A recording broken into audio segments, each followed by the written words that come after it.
If you're a real estate agent and have a great, fantastic, phenomenal grasp on your numbers, your finances, your taxes, I applaud you. You're one of the few. You can go ahead and skip this episode. However, if you feel like you have a little bit or a lot to learn, a lot to grow when it comes to managing your finances, managing your business, so that way you're not doing this roller coaster of emotion, roller coaster of income and expenses, you got to watch this episode. Kyle and I go deep into a few ways to manage your business and also to manage your finances with a few tactical tools to really help you get from I don't know where I'm at, where I'm going, to having a much better grasp. That's all on this week's episode of Real Estate Success, the Whissel Way.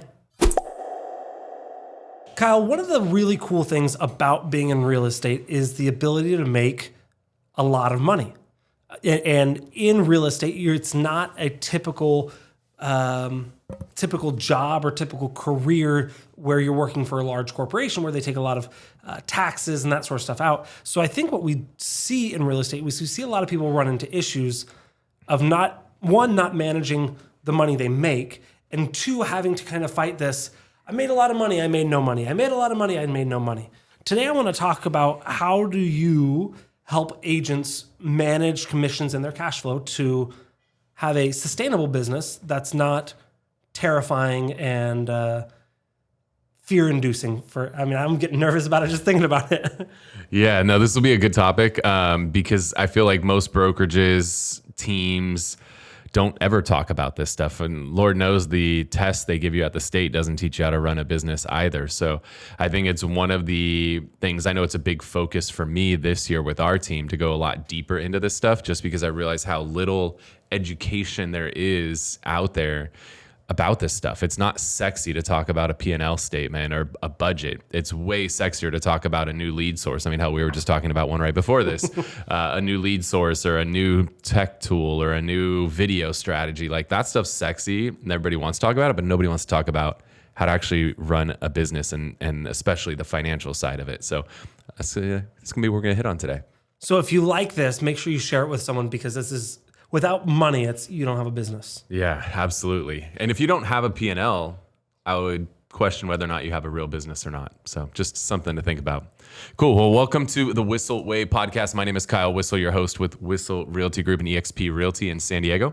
I'm Bryan Kochi with Whissel Realty Group. The goal of the show is give you the tools, techniques, and tactics. Go out there and crush it in your business. The way that we like to do that is to answer the questions that you have for us. So if you ever have a question, you want to have us answer it on the show, go to thewhisselway.com, thewhisselway.com. You can ask us questions on there, subscribe to the podcast and YouTube channel, join our referral network for everybody leaving California.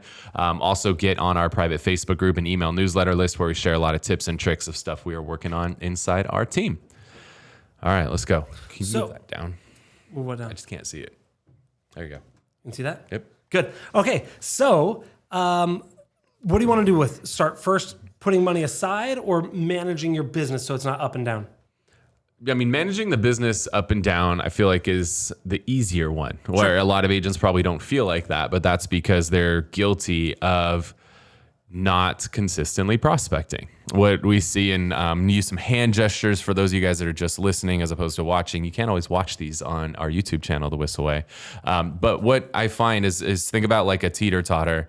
And when you push one side down on a teeter-totter, the other side goes up and vice versa. You watch agents do this all the time when it comes to their deal flow and their prospecting. Like those are the two sides of this thing.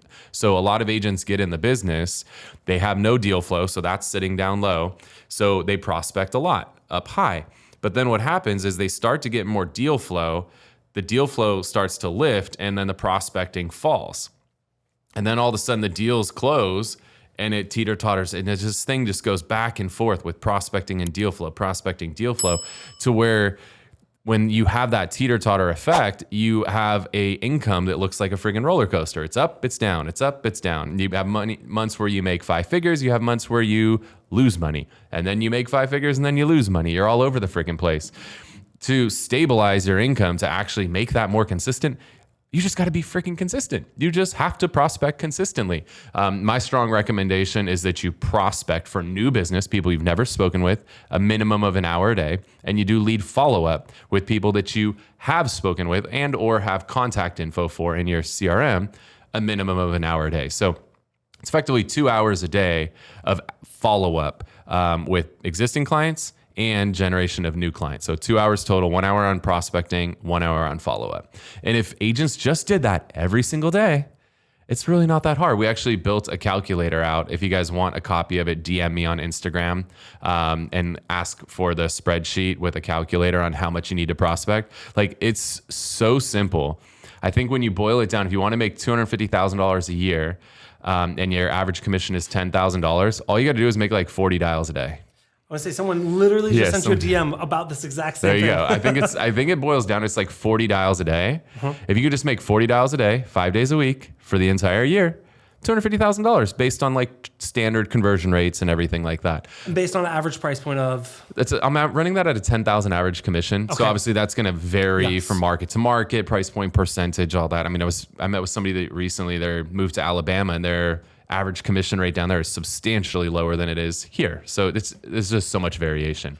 But just assuming like a 10,000 average, obviously if your commission's lower or whatever. So if you want that spreadsheet, just DM me on Instagram at Kyle Whissel. I'll send it to you.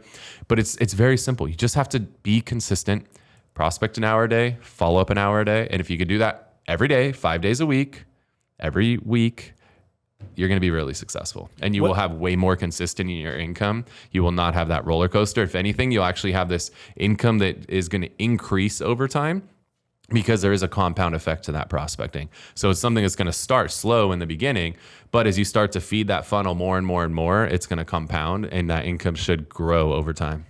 And when do you recommend to set these 2-hour blocks in your calendar? My saying that always stuck with me from when I got in this business early on is that the phone gets heavier as the day goes on. So longer you wait to make your phone calls, the less likely you are to make them. It's the same thing to me as the gym. I can't go work out at 6 o'clock every night at the end of the day. There's so many days, by the time 6 o'clock rolls around, I am so fried, I'm exhausted. All I want to do is just lay down, or some days I want to go have a beer or whatever the case may be, but I am not in the mood at 6 o'clock more often than not. So I just shifted and now I just work out at 5 a.m. every day. But guess what? By doing it at 5 a.m., there's nothing that gets in the way. All I got to do is just make it from my bed to my workout room. And as long as I can accomplish that, there's not really much else that's going to get in my way of accomplishing my workout. So just get it done early. So I recommend, 8 to 10 or 9 to 11. Those would be your ideal times. Now, I do like to at least mix in 1 day a week where I have an afternoon block as well.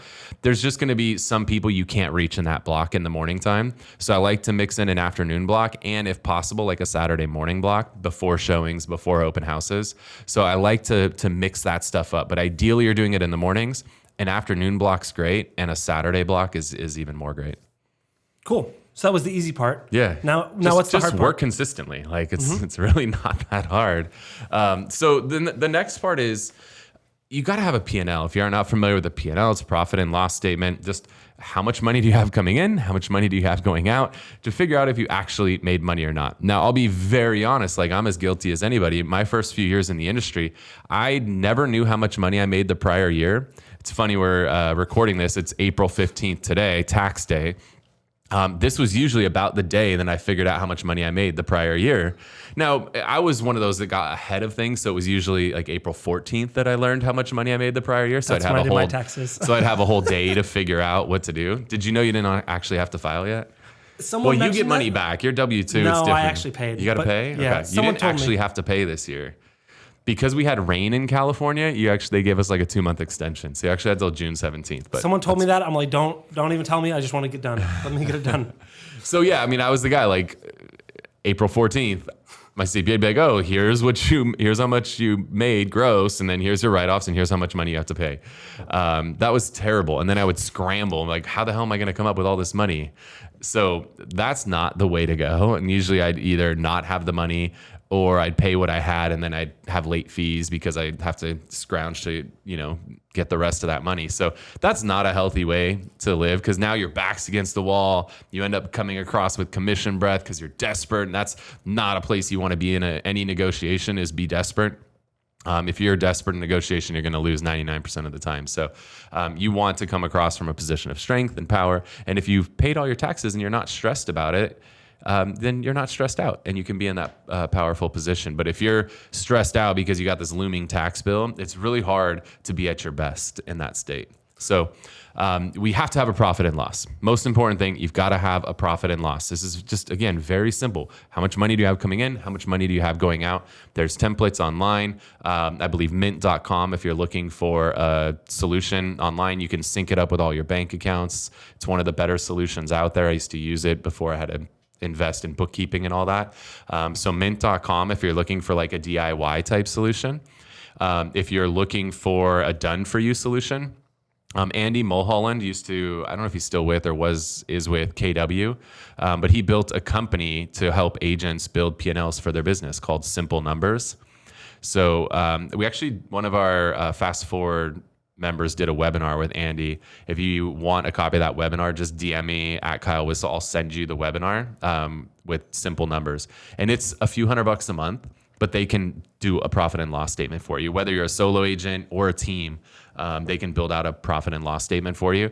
But guys, you have to know what the hell's going on in your business. Bryan has heard this story a bunch of times, but I remember being at a conference one time and there was this gal on stage and she was like gloating that she had made $250,000 the prior year from one of the online lead sources.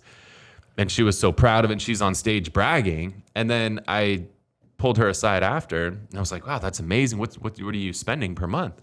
20,000. And I was like, oh shit. Okay. She doesn't know because 20,000 times 12 is 240,000. She made 250. I was like, just to clarify, is that 250 gross or net after the expenses? No, that's gross. You dumbass. You made $10,000 gross, but you realistically lost money because of all the time and everything that was involved. She was clueless. She didn't actually realize she was losing money on something that she thought that she was on stage bragging about, right? Like there's so many people in our industry that are guilty of the same thing because they have no clue. They're just, we're realtors. We're so focused on like, how big are my checks that we're not necessarily paying attention to like, how much money did we spend to get that check? And so you have to know how much money are you spending to make what you're making. And then you also need to track and measure, like, what are you spending money on and what's the return look like on that? So there used to be a radio station here in San Diego when they would play new music. And then back in the day, used to call in. So people would call in and the station called this segment Pump It or Dump It. And so they would play this new track and then people would call in and say pump it if they liked the segment or dump it if they didn't, or the song, pump it or dump it. And I just took that same strategy with my P&L where I would sit down initially I would just do this annually. Now we literally do this monthly. So I went from annual reviews to quarterly reviews to monthly reviews. And you have to look at all the money you're spending and figure out, here's the expense for this particular thing. What's the income look like? And figure out, does it make sense to pump this or dump this? There's way too many people like that gal. She should have dumped that. That was not making her money. It effectively was losing her money. So that didn't make a whole lot of sense. She probably should have looked at dumping that. Whereas if she was spending $240 but making $250 net on top of that, literally doubling her money, that's probably something you're going to pump, right? Until you get to a point where the returns start to, decrease. So we have to be looking at that P&L and figure out, are we making money or not off of these things? So we have to do that. We also need to do with the P&L, we need to understand how much money are we making so we can start setting money aside for taxes. And I think, again, I was never setting money aside. I would just get my tax bill and hopefully I had enough money to pay it, but I was never prepared for it. I didn't know if it was going to be $100, $100,000. I had no clue. So that's not healthy. That's not a good place to live. So what I recommend to be safe and conservative is to set about 20% of your commission aside. So however many dollars come to you, set 20% aside. Put that into some sort of high yield savings account. Right now, with the way rates are, you can get 4 or 5% on a high yield savings account. So when I say that, that's putting the money into an account that you could go grab tomorrow if you really needed it, but at least you're putting it into something that's growing. And now when tax season rolls around, you're set, you're ready to go and pay your taxes and just keep doing business as usual. So I found most people 20% is a safe number. Now I'm extremely aggressive from a tax perspective. I'm finding out all the different ways to do things like cost segregation and depreciation on rental properties and 401ks and defined benefit plans. And there's a lot of tax planning things that can be used to mitigate the amount of taxes. But we couldn't put strategies in place like that unless we knew how much money I'm making. So I have a financial advisor. We have calls every 2 weeks, and we're constantly going through, hey, what's the where's the income at year to date? What are we projecting by the end of the year? Because there's certain tax programs, there's certain things you can do to mitigate taxes that you can't do on April 14th the following year. You got to do them now. Some of these things take weeks or months to set up. So I'm having calls with my financial advisor every 2 weeks, and that's something we're looking at on a constant basis, is where do we project the income to be by the end of the year so that we can put the right tax mitigation strategies in play to get that income as low as possible, or as low as we want it to be, because we're a little different. I actually want to claim some income because I actually want to be able to go get loans. So I'm not somebody who goes down to zero on my income. I actually do claim a decent income. But that allows me to go and get any type of loan that I want, because when they ask for my W-2 or my W-2s, my tax returns, I can show a decent amount of income. Not a ton, nowhere near what the actual income is, but we get it down to the specific number we want. In fact, we are carrying losses over to next year because we got to the number we wanted. We had more than enough write-offs. So we look at it as though there's all these different levers that we can pull on to mitigate taxes.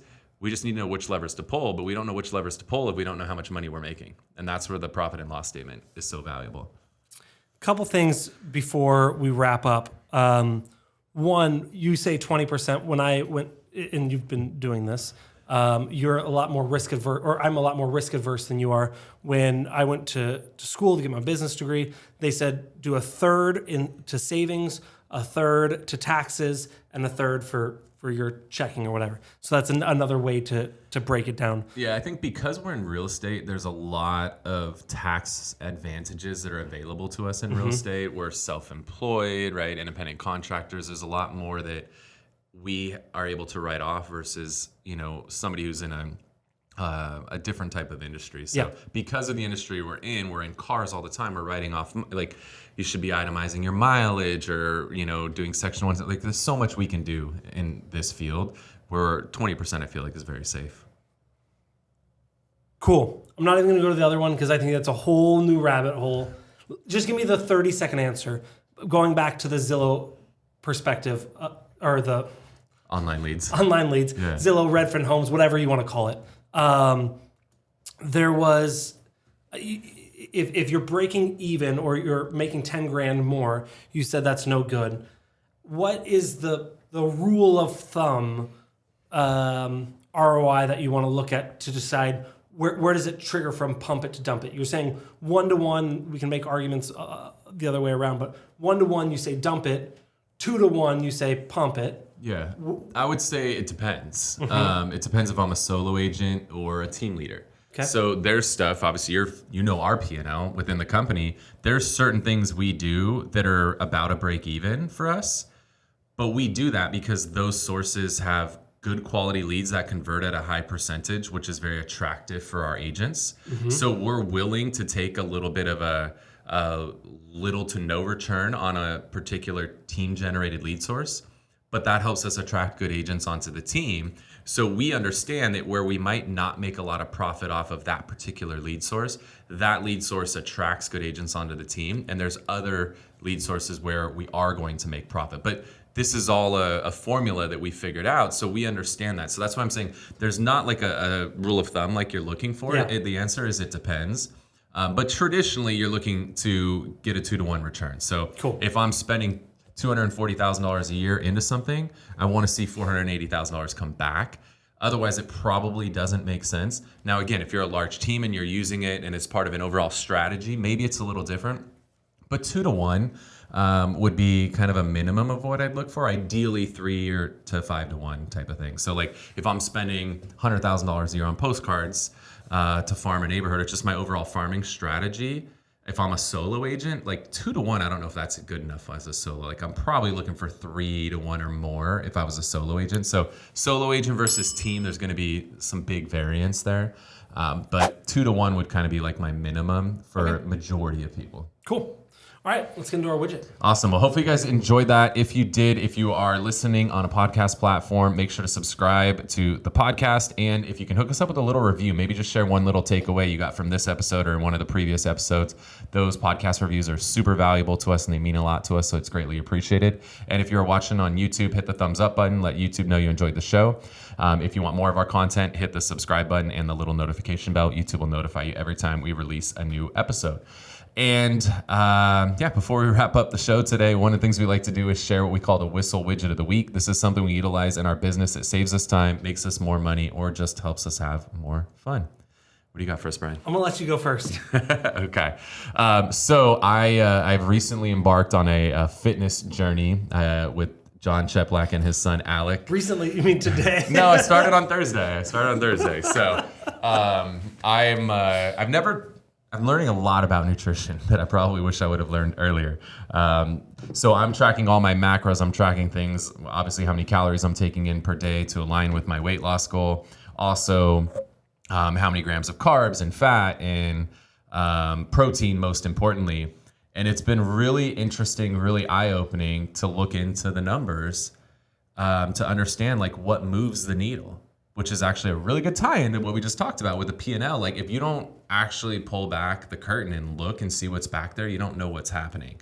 And so this has been a really good thing for me to pull back the curtain on my nutrition and have a much better understanding of, oh, I didn't realize that was so high in fat or that was so high in carbs or this had no protein or a lot of protein. Like it's been really eye-opening me to learn a lot of this stuff.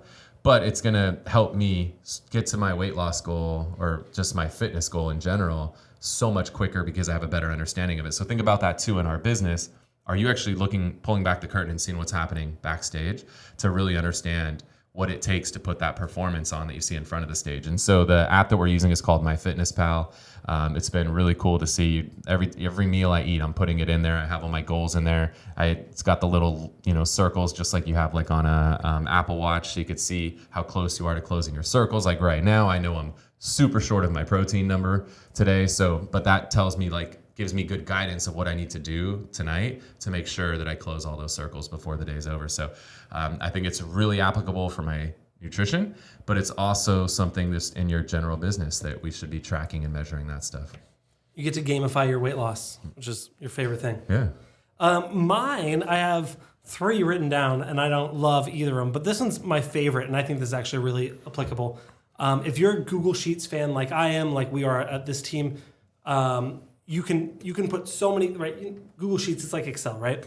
And so it's the free version. One thing that I learned this year, and as I'm saying this, I realized I already talked about this probably last week, I don't know. But what you can do is you can actually create a really easy filter. So for example, say in column A, you have your agent's name, and it shows up every time they show up to a Tuesday meeting, whatever. Well, you could do Control F and then type in Adrian and see how many times he shows up and that sort of thing. But what you can do, a better way is you can actually click if you're looking at the sheet, the very top left, it's not even the cell, it's the header in the top left, and you can create a filter. And what it'll do is you can say, hey, in column A, I want to see only Adrian's name, and you can see all of the columns. So if you're looking for all of his sales, you're exporting things from Sisu, and you want to see all of the commissions earned from this lead source, you can go into it a billion different ways. But really, if you want to look into it and you go, oh, I use Google Sheets or I use Excel a lot and you don't know filters, Google how to use it. But it really changed how I use filters. And I went from hating Google Sheets and saying Monday's the only way to go to now being able to use them both interchangeably. Yeah, it's a huge level up from just the normal sort feature, which most of us probably are accustomed to using, to filter and just see one, in that case, one agent's data is wildly beneficial. Yep. Awesome, guys. Well, really appreciate you tuning in to this episode of the Whissel Way podcast. Again, I'm Kyle Whissel with eXp Realty here in San Diego. I'm Bryan Kochi. We'll see you next time. Wait. Before you leave, I want to share some more tips and tricks that we're using in our business to take it to that next level. Just click right here. And don't forget to subscribe. Click right here.